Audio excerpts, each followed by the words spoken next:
ایک نوجوان تھا جو ایک رات میں بہت سی لڑکیوں سے گناہ کیا کرتا تھا۔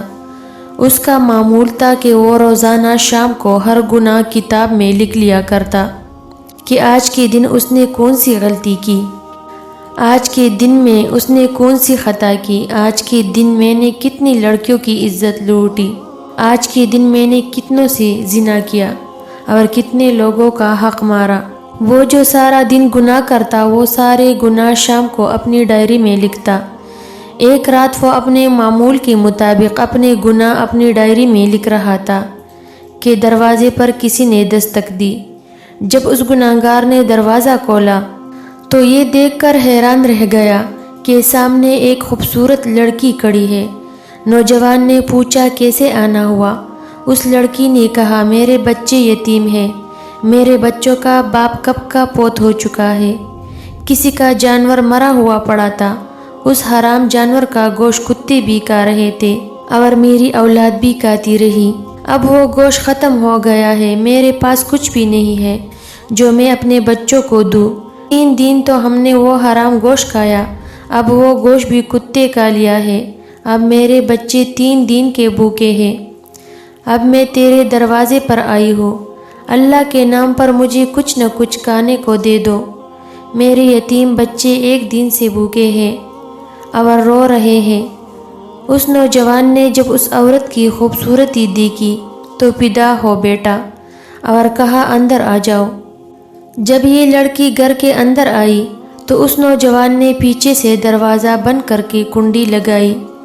لڑکی سمجھ گئی اس نوجوان کی نیت ٹھیک نہیں ہے۔ اب اس نوجوان نے کہا اے لڑکی، میں تیری ہر ضرورت پوری کرنے کو تیار ہوں، تجھے کھانا پیسے راشن دینے کو تیار ہوں، لیکن میری ایک شرط ہے اور وہ شرط یہ ہے کہ میری خواہش پوری کرنی پڑے گی۔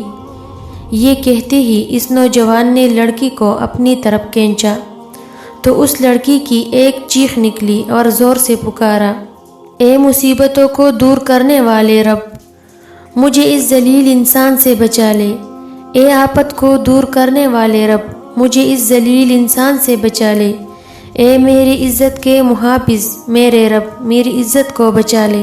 اس لڑکی نے کہا اے نوجوان نادان، تو مجھے موت سے غافل نظر آ رہا ہے، کیا تو نہیں جانتا ہے تجھ سے بہت بڑے بڑے طاقتوروں کو موت نے قبر میں اتار دیا، ان کو کفن کے علاوہ کچھ بھی نصیب نہیں ہوا، جو انہوں نے بڑے بڑے گھر آباد کیے تھے اور وہ خالی کے خالی پڑے ہیں۔ اے نادان، یہ حشر صرف ان کا نہیں ہوا، وہ دن آنے والا ہے تیرا بھی، یہ حشر ہونے والا ہے۔ اس گناہگار نوجوان نے جب اس لڑکی کی باتیں سنی تو تڑپ اٹھا اور کہنے لگا، اے لڑکی، ابھی تو آپ نے گناہ کیا ہی نہیں اور آپ اتنی ڈر رہی ہو۔ میں نے جو ساری زندگی گناہوں میں گزاری ہے، مجھے تو تجھ سے زیادہ ڈرنا چاہیے۔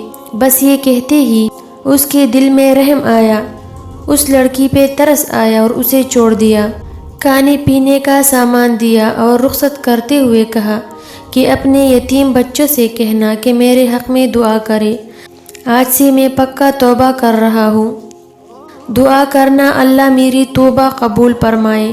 اس لڑکی نے جاتے ہوئے نوجوان کو 3 دعائیں دی، کہا اے نوجوان، اللہ تیرے تمام گناہوں کو مٹا دے، اللہ تیرے ساتھ صلح کر لے، اور جب تو مرے تو اللہ کا ہو کے مرے۔ یہ 3 دعائیں دیتے ہوئے وہ لڑکی وہاں سے چلی گئی۔ جب وہ چلی گئی تو نوجوان نے دوبارہ گناہوں والی ڈائری کھول لی کہ ابھی جو میں نے گناہ کیا ہے وہ بھی لکھ لوں۔ جیسے ہی اس نے ڈائری کا پہلا صفحہ کھولا تو اس کے اوپر کچھ بھی نہیں لکھا ہوا تھا، تمام کے تمام گناہ مٹ چکے تھے۔ نوجوان نے تمام صفحے چاند مارے، ہر ایک صفحہ چاند مارا، پچھلے سارے کے سارے گناہ مٹ گئے تھے، سارے صفحے سفید نظر آ رہے تھے۔ ایک آواز آئی، اے نوجوان، اللہ نے ایک عورت کے ساتھ بھلائی کرنے پر تیرے ساتھ صلح کر لی۔ ایک تو اللہ نے تجھے توبہ کرنے کی توفیق دی ہے، دوسری دعا اللہ نے تیرے ساتھ صلح کی ہے، اور تیسری دعا جب تو مرے گا تو اللہ کا ہو کے مرے گا۔ لکھنے والے لکھتے ہیں، جب یہ نوجوان مرا تو اللہ کا ولی بن کر مرا تھا، ساری عمر نمازیں پڑھنے میں گزار دی، ساری عمر قرآن پڑھنے میں گزار دی، اور ساری زندگی اللہ کا ذکر کرنے میں گزار دی۔ اللہ کو اس طرح راضی کیا کہ جب مرا تھا تو اللہ کا ولی بن کر مرا تھا۔ اللہ ہمیں بھی ان تینوں چیزوں کی توفیق عطا فرمائے، آمین۔